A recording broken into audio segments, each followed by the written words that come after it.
Hoy, ano ka ba? Bumili ka na nito. Bonggang-bongga ito. Talagang ma-e-enjoy mo siya. Well, private perfume. Super. Wow, napaka-dramatically ng scent niya. Is talagang para sa mga chenilin at chenilas nyo dyan.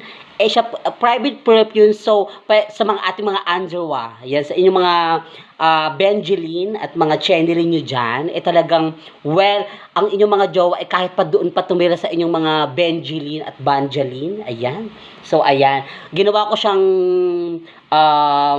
well, ointment, bongga. Eh talagang dadami inyong lahi. Oh my goodness! Lang, talagang napakabongga. Hay, ano ko ha, highly recommended, 279 lang, bonggang-bongga. Ito po ay trending ngayon sa TikTok ha, guys. So, ini-expect, wag na wag na wag na wag hindi kayo bibili nito. Dahil sinasabi ko sa inyo, pag hindi kayo bumili, ay, bibigyan kayo ni Greg ng matamis na, alam mo na, mua mua mua, and love love love. Bye-bye. I'm Greg, bye-bye.